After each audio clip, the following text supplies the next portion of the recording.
Well, thank you all for coming today. I think you've already received my written briefing, and the video will be online, of course, momentarily. But I think we can share some good news. First of all, there's some very small things that the city can try to do to improve the lot for our downtown businesses. As you know, our social distancing really requires us to be in public as parts of families and households rather than having different households converge. But we do welcome people in families and households to use the picnic tables around the city. The good weather's starting to come this weekend, so people can go out within a family and get some takeout and then enjoy a park. We'd really encourage that. And we'll do whatever we can to try to ease the pain of some of the local businesses. Obviously, the city's in no position at all to simply give money to local businesses. We don't have enough money to even pay for our own bills. But anything we can do to try to help them out. With the closing of the library on the same weekend, we started doing our social distancing. That was around March 12th now, about 6 or 7 weeks ago. There's been no place for people to use the internet. So we're making our public internet at City Hall available, but of course City Hall is locked most all the time. So we're going to move a couple of benches up underneath the overhang in City Hall so people can at least come up at 24 hours a day and use that dry area. And as weather permits, that will be a little bit nicer for people as well. So these are just small things that we can try to do, knowing that they're really not significant compared to the level of suffering out there. But I'm really proud of our city. As I mentioned, we've been doing this for now about 7 weeks. So 7 weeks ago today that we all met down by the new arts park and talked about this for the very first time. Talked about our social distancing, talked about our 6-foot guideline for social distancing and working from home, staying safe at home. Talked about hardening our nursing homes and our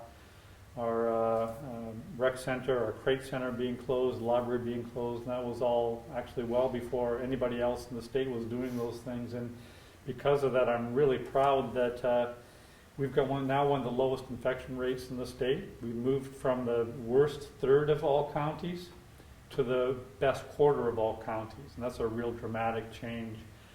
I calculate a couple of different ways that I think our infection rate in Clinton County is somewhere around 1%. And you've been hearing about the 25% infection rate down in New York City, for instance. That's a huge change. And what that does, and by the way, I might add to that, there's been only 2 new reported positive cases in the region in Clinton County in the last 4 days. So that's really good too. What we have moved from is, instead of the disease managing us, we're now starting to manage the disease. And I don't want people to get all complacent for 1 second. That doesn't mean our challenges are solved. It means that what we're doing now, if we keep it up, we can continue to manage this virus, presumably until we have treatments and vaccines. That's really our goal now, is to get to the point of treatment and vaccines without any more deaths and with few more infections. And I think that the City of Plattsburgh and our region are doing an absolutely incredible job, probably better than just about any other, as far as I can see, in the state, in really doing such a thorough job. And people are being very conscientious. I'm wearing my mask. You all are wearing your masks. Everybody I come across on the street, except for a few young people, are wearing their masks. This is fantastic, and it's really starting to pay off, and I'm really, really grateful for. I'm also really grateful to the tremendous healthcare experts that are sharing information with us. I'm doing a proclamation today to thank Dr. Keith Collins, the infectious disease specialist at CVPH, and Aaron Stripe and John Canosa, who've been absolutely working 24 hours a day to try to keep us safe as our public health experts on behalf of the county. Not only do they prepare us for all this, and they help with the quarantines that are so necessary to protect our elderly and vulnerable population, but they're also keeping us informed. And I really sincerely believe that the more information the public can have, the better decisions we're going to make. And I really appreciate their work, especially when I see Dr. Collins on his weekly Facebook Live show. You know, he tells it like it is. He gives us the information we need to know. And I don't find people are panicking over that information. They're saying, okay, now I understand why this is serious. Now I understand what I need to do to keep my neighbors safe. I need to understand why it's such a great thing that we're down to 1% infection rate or so. And I now understand why we need to keep all that up. That's what good information does, I believe. And he and his colleagues are doing just a wonderful job for that. We need to, though, keep all of our social distancing going. And as you know, in all city facilities, we've been doing social distancing now for 7 weeks. And that's obviously making a difference. We've also been doing some social distancing for some of the properties we control. For instance, we've closed the Crate and the rec center and all those sorts of things, etc. And we'll evaluate those as conditions change, certainly. Now, we're also asking other groups to do that as well. And as you know, groups like the museums have canceled their programs for 2020. And the Battle of Plattsburgh Association, a community-based group, canceled its event for 2020 and asked us instead, let's have a great event in 2021. Now, the city's not going to dictate to what the decisions for these private groups, and some of them are waiting a little while longer before they make their decisions on street drives and etc. And if they can do all these things in a way that's consistent with social distancing and the best practices at that time, we're not going to discourage that. It's not up to us to second guess. All our job is to apply the best practices. So we're not going to make decisions for other groups, but we also see a lot of evidence that those other groups are behaving incredibly responsibly in doing the right thing already. And that's all we can ask, and I very much appreciate it.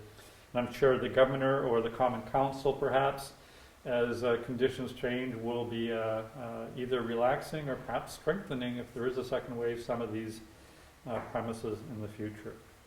You know, I think the governor said it right. He said about reopening. He says, I'm not going to trade off economics for life and death. If you have your health, you can figure out anything else. If you don't have your health, nothing else matters.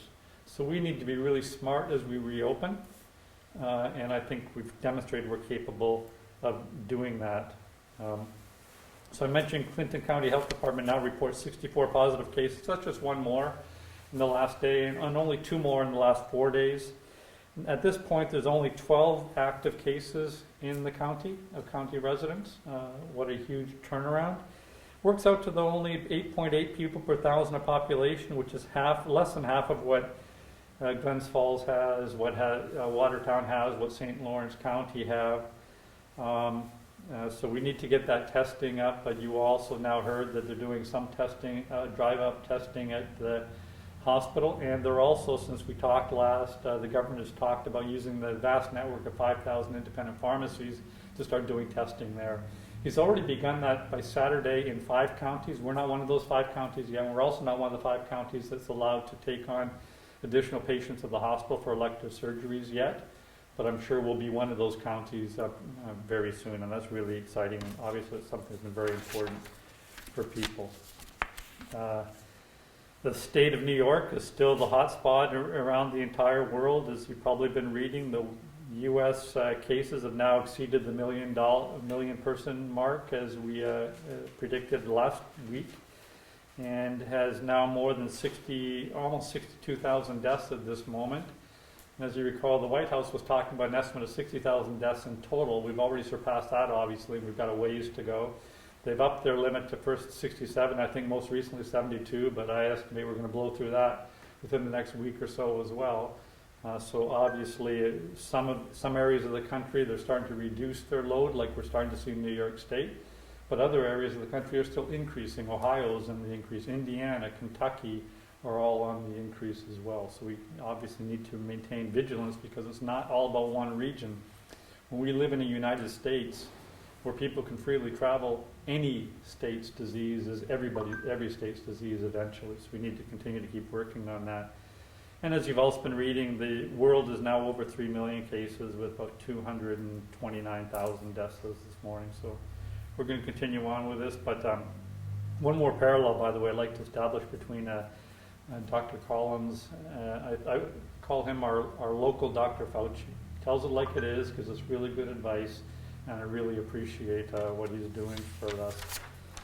And then tonight, besides my proclamation thanking some of our real frontline healthcare workers and experts and their staff, obviously every night is budget night for us.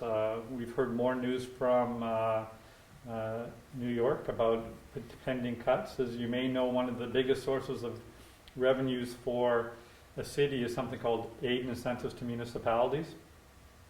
already in the governor's budget, even before COVID-19 came along, he talked about a decrease in AIM, essentially reducing to about zero all the AIM that goes to villages and towns. And we've got a former mayor from a village here. Villages and towns are receiving little or no AIM anymore. Cities still rely upon that as just about tied for our second largest revenue source in our general fund, a very important component of our general fund.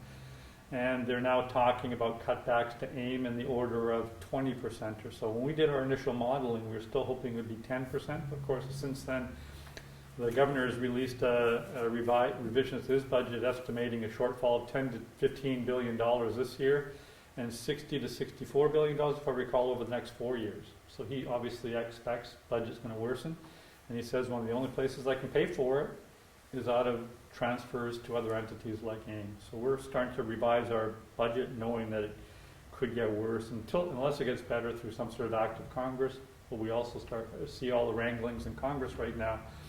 One group wants to provide aid to states and localities. Another group figures that states and localities, if they haven't been spending their money wisely, they should just go bankrupt. And to me, bankruptcy is absolutely not an option.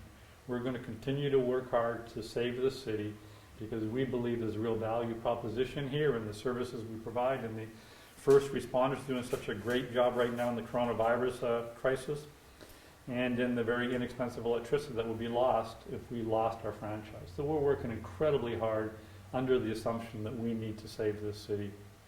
I think somebody wrote in the paper earlier today that yeah, save the city, but don't do it on the backs of taxpayers or employees. Well, I don't know who else there is to save the city if it's not taxpayers who pay for the city or employees who we pay expenses to for the city. And obviously, we had to make some very difficult choices recently with regard to furloughs. I can report to you, I think a lot of the reports that we were laying off 62 workers was really misguided, not very helpful. The list was never more than about 24 employees that would be affected. Of those 24 employees, 80% of them were offered furloughs. So they receive all their health benefits. As a matter of fact, many of them make more on a furlough than they were working for the city because of the $600 subsidy that the federal government is providing to them. So we ended up with about 25 furloughs or layoffs, of which 80% of them were furloughs. And then the other layoffs were also trying to figure out ways to bring those employees back in some other way in the future. The only reason we had to do layoffs in that case instead of furloughs in 20% of the cases was because a condition of a furlough is we have to have some sort of date certain when they can return. And because of the various departments that they represent, or one department they represent, we just didn't have any sort of guarantees right now on their return. But we are working hard to find other places of employment in the city for them when we can bring them back. So we believe everybody will be taken care of in the end. But obviously our work is not at all over yet. We're going to have an awful lot of very difficult budget work. We've decided every single meeting we're going to devote half an hour, our work session, instead to budget discussions from here on in. And beginning tonight, and I really appreciate the chairman of the finance committee and his other colleague who are here today to answer any questions you may have on that as well. But that's going to be an ongoing discussion that we need to work on every single day, every single week from here on in. But I'm confident we can do something to really save the city and save the livelihood for the employees, because ultimately if the city goes down, so do the employees, and we're not going to let that happen. It's going to be very difficult. We're going to need to make some difficult choices, obviously, and we already have.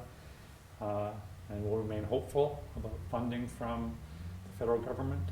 But in the meantime, we're going to make some very hard decisions that take an awful lot of courage, and I very much appreciate the help of the council in doing that. So I think that's all my scheduled comments. Are there any questions that you might have today? The governor has said that he is looking into, the phased,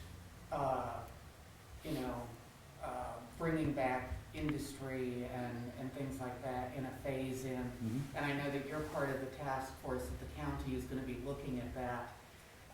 A lot of the manufacturing industry is outside of the center city area. How do you see a phased in return to business affecting the city? Very good question. First of all, the health of anybody in the region is really the health of everybody in the region. I mean, we wear masks, not because I'm trying to protect myself. I'm trying to protect you in the room as well. So it doesn't matter where the infections occur, whether they're in a manufacturing site in the town of Plattsburgh, it still affects the city. So we really have a great concern, because this is where we have 600 times the population density within the city compared to the rest of the county. Somebody may work in an enterprise in the town, but when they come into the city for some of their services, etc., then they're in that high congestion area where viruses obviously develop and spread. If you look at a map of where the viruses are spreading within the country, it's not hard to predict where they are. They're in the Chicagos and the New Orleans and the New York Cities and the Washingtons and the LAs and the San Franciscos and the Seattles, right? They're all in all the major urban areas. Of course, because that just makes sense. Doesn't mean everybody lives there. It means everybody's really much more congested in those areas. So we all are all for one and one for all on the infection side. And I believe that manufacturers can figure out a good protocol to keep us safe. It's going to require changes, obviously, in the way they do it. It might require shifts being spread into 3 shifts instead of 1 shift. 1/3 of the people on 3 shifts instead of everybody on 1 shift. So that's some of the things that we tried in the city very early on under our social distancing 7 weeks ago. And it's going to require an awful lot of testing, because we need to know that people are coming to work uninfected before they can come to work, and the governor has already stated that. It has to be tied to much, much more extensive testing than we're doing today. So then on the other side of it, if the manufacturers really aren't in the city, do we have any other link besides just their concerns are also our concerns? Well, yeah, we do. We need to also bring our businesses up to speed. And a lot of the small businesses are really the lifeblood of this entire community. There are our arts and our entertainment and our culture and our service industries that primarily are actually in the city, and we need to bring them up to speed and figure out ways for them to be able to follow protocols that keep them safe. And that's why we're, for instance, putting picnic tables all around downtown, because we know people are coming to get takeout to these establishments. We need to then figure out ways for them to also be able to consume these services safely as well. So that's something the city can do to contribute to this mix as well. And then finally, as you know, I've got a very strong concern over the health of our residents. It's probably my paramount concern, as the quotes I made today, that basically if we don't have our health, we don't have anything.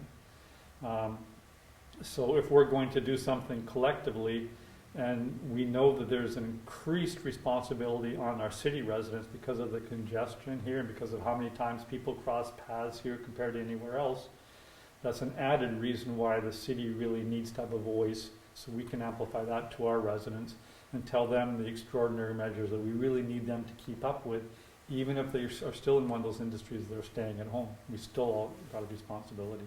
Well, which kinds of businesses, which sectors in the city would you see being able to open up first, even if it's, a few people at a time going back to work? I mean, within the city, which business sectors do you see being able to open first? Certainly, Bombardier and Moldrite have been continuing. Their largest employers. GP has been continuing. CVPH has been continuing. Obviously, we need them to continue. I know that SUNY Plattsburgh, another one of our very largest employers, is setting up all kinds of proper protocols. So, and the government has been running throughout. Most of the things the city does are actually essential services. We analyzed, when we did our budget cuts, our primary goal was to figure out who our most essential workers are in what services, and it turned out that 9 out of our 10 departments were essential in one way or another. Not gratuitously essential, but absolutely essential, in that if they weren't doing their job, we could not do the essential road building or road repair, water and sewer repair, police and fire.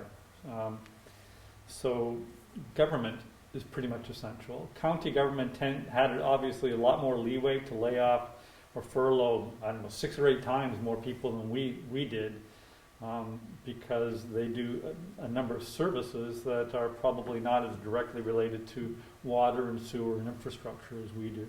So they had more leeway there, but they've been continuing to provide those services as well. So what else is there? Well, it's the financial services, the banking, the restaurants, etc. And banking has continued on. Financial services is now being done a lot more through Zoom rather than in person. So the biggest concern at this point now remains the kind of mom and pops on Main Street and how they can do it. Now, some of them are retail. So we've seen good protocols for retail. You only let a few people in the store at a certain time, and flow through, and aisles going one direction, the other direction instead of two ways, etc. So there's ways to do retail that can be safe. And then that really only leaves things that might have large public gatherings, like culture, entertainment, and restaurants. Restaurants, the protocol that the governor's talking about is maybe 50% capacity or 25% capacity, only every second table, every fourth table occupied. He's talking about no fixed menus, instead a paper menu that's brought to you and then disposed of afterwards. No condiments on the table, etc. So they're already producing protocols for that.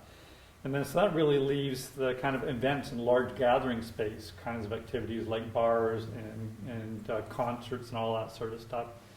And I think the governor's pretty clear that we're just going to have to figure out a way to do those attractive industries somewhat differently. We can't have activities where we're bringing lots of people in all to one pretty tight space from all kinds of different locations and send them all back out again. He talks about the legal term attractive nuisance. We can't be doing attractive kinds of industries until we're absolutely sure that the infection, not only here but anywhere else, is also gone, because if we have an event at the Strand and it's bringing people in from Burlington and Burlington still has infections, well, now Clinton County is reinfected. So we're going to have to be very smart about these sorts of things like parades and beaches and sports events and cultural events. And as you've been hearing the governor, he's developing a plan for that. And I applaud him to have that courage to look at it on a regional basis. So I think those are the avenues for where the city is really interested and involved. The parades have all been canceled though for the year, right? We canceled the July 4th parade. And then the Battle of Plattsburgh, of course, canceled their Battle of Plattsburgh gathering, which had a component of a parade as well. We just did not see, for two reasons. First of all, we did not see by July 4th, I'm speaking of the council here, but they can speak for themselves, that it's possible to figure out all the social distancing necessary for a parade, and all you've seen the throngs of people who line the streets for those sorts of events from all over the county, three-county area, really. And second of all, for the parade and the vendors and the music that we put on, none of the bands or the vendors or the parade participants were willing to commit. And I understand, bands aren't on tour right now because nobody's going to music halls anymore. So we just were not able to put those resources together. I think the council's facing the same challenge with the beach. Normally, we do lifeguard school in the spring to train the kids in high school, up the seniors in high school, to act as our lifeguards. Well, first of all, there's no high school right now. It's distance delivered. I don't think you can really teach lifeguard skills on the internet right now. And the pools are closed, so we don't have the stock of people to staff the beach. And even if we did, we'd have two other problems. We need way more people to staff the beach because of social distancing. The Department of Health said already expect to have much higher stringent requirements for beach openings because you have to keep everybody safe. And second of all, we're not going to have the Quebec visitors coming down across the border to come to our beach this summer. So it'd be very difficult to staff those things. So those are the things I was talking about that the city controls that we probably won't be able to put on, although they did include in their resolution they would reconsider that if conditions change and the budget changes, etc. But that doesn't mean if some group wants to use one of our facilities, if they can figure out a way to do it in a safe manner, like a street drive, etc. If they can do it in a safe manner, it's not up to us to decide those sorts of things for them. So for now, is it unlikely the beach will open this year? From what we know now, and our problems with staffing the beach at this point, and the closure of the border, I think all those things would have to change dramatically for the beach to be able to be open. But it's not a zero probability. I think that there's still hope among some councillors that we can figure out a window of opportunity to do that in the summer.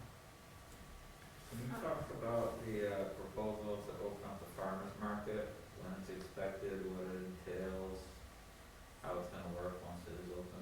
there's another example as a separate organization that we provide a venue for, but it's their call.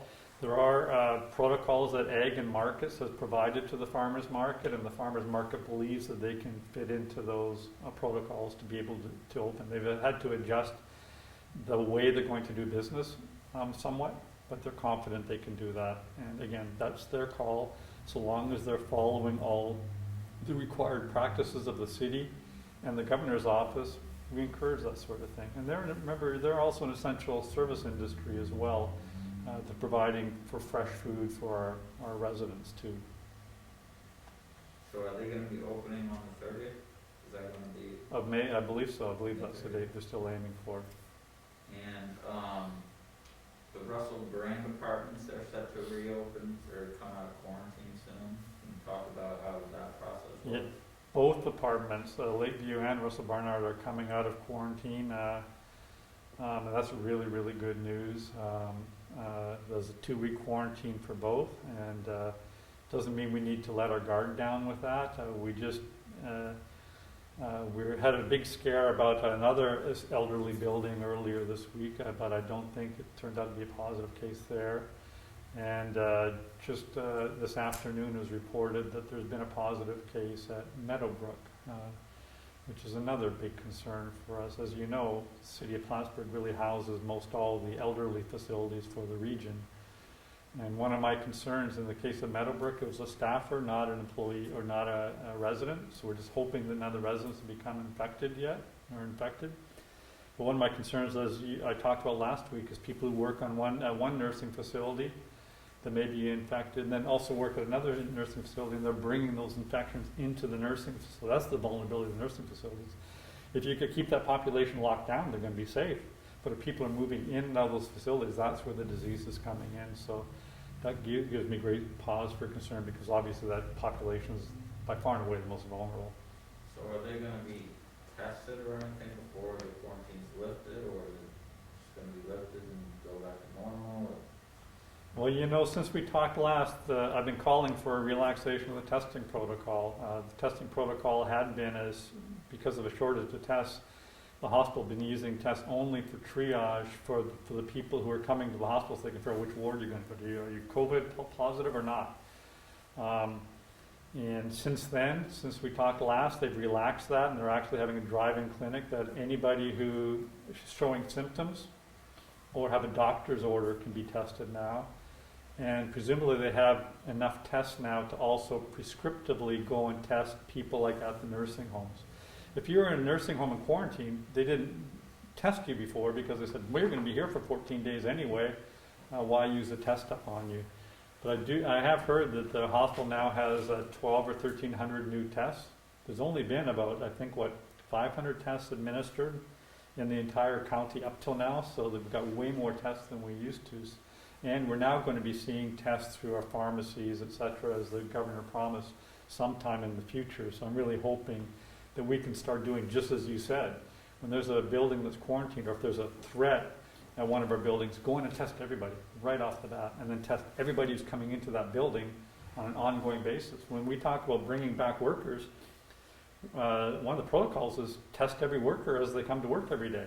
Obviously, we're going to need a huge expansion of testing capabilities for that, but that's what all the public health experts say we're going to need to do if we're going to bring back these essential industries and other manufacturing construction industries really soon. Would you suggest that be the case for Middlebrook now, to try to stop the spread? If I was allocating tests, I'm no public health expert, and if we had certainly had enough tests, yeah, obviously, that's what I would do. But I'd rather hear from a public health expert. I know the public health experts want to do more testing, and they've told me so. You've probably all heard that as well. It's just there's a shortage of tests, so they've been rationed up to now. But we've had of any county in the state that has more than one death, we've got the lowest testing rate in the state right now. We'd have to increase our testing rate by many, many factors. I think a factor of 5 just to get to the average upstate testing rate. So we've got a lot of ways to go to catch up on testing. We just haven't had the test kits available in our county to do so. So as soon as that's freed up, I think we need to start catching up. And you've all been hearing also about 2 types of tests. One is the diagnostic test that tells you if you are currently infected, and the other is the serum test that tells you if you've got the antibodies where you may have been infected in the past. When I talk about the 1% infection rate, that's not an actual number of people tested and positive. That number is only 64 in our entire county, 64 positive tests in our entire county. That's less than 0.1% of our population. When I say 1% of the population, that's based on the governor's testing and based on the antibody serum, where people that probably have had the disease, or at least have antibodies to the disease, and that means that probably about 8 or 9 out of 10 people who had the disease didn't even really know it, didn't have severe enough symptoms to need to go and get a test. So that's the hidden part of this disease. We need to really do more of both of those tests in the future. And some of these antibody tests are not particularly are reliable yet, and you've been seeing the national debate on reliability of antibody testing. And they're certainly not very available yet, although they're becoming more available. And then finally, it's not even clear whether antibodies necessarily give you a long-term immunity yet. So why we need to keep working on this is we've only got really a 1% infection rate in the county. That means that 99% of us are still vulnerable, even if that 1% is immune and the jury's still out on that. So if we're 99% vulnerable, we need to keep doing all the stuff we're doing right now and have been doing back for the last 7 weeks when there was very few positive tests. We started rolling this stuff out when we were just having the first 1 or 2 positives in our region. And if we were worried 7 weeks ago because we had 1 or 2 positives and we were 100% vulnerable, we should be equally worried today when we've still got a dozen cases out there that we know of, and probably many, many more that we don't know of, and we're still 99% vulnerable. So we just can't be complacent. We just need to keep working hard, doing best practices, until we know there's some sort of treatment or vaccine. To switch topics a little bit, so you were talking about putting up the picnic tables around town. I'm just curious, do you know how many picnic tables and also where are these tables coming from? You mentioned a little bit of a lull in the budget, so where are they coming from? We already have a couple of dozen picnic tables. We put them out in the summer. Again, we're asking for not people to congregate at picnic tables. We're talking about families to go there, go and pick up some meals. And they're situated around where the various downtown restaurants are. And we'll look for other restaurants in the city and try to give them the same sort of facilities as well. Because we know inevitably this can be a really nice weekend. It's going to be sunny and 60 degrees this weekend. People are going to want to be outside. So let's make it easy. And by the way, one of the other things we heard from researchers this last week or so is that UV rays will kill the coronavirus in about an hour or so. That's a good sign that with the sun coming out now, and we have also going to increase the cleaning protocol on our tables to do that regularly as well. But again, as long as only families go to these picnic tables or people in the same household, they've already been reinfecting each other. So we're really trying to make sure this isn't a place to congregate. This is a way for families to enjoy a gathering, but try to be very, very careful in the process. I'll just throw one more. You talked about the hospitals. Obviously, they're in dire financial situation, much the same as the city. Has the hospital been able to share with you why, with such a low infection rate, CBDH is not going to be able to start up elective surgery with some of these other hospitals immediately? No, I haven't heard, but as you correctly stated, 35 counties are now open for elective surgery, and that means that there's 27 counties that aren't, and we're still one of those counties that aren't.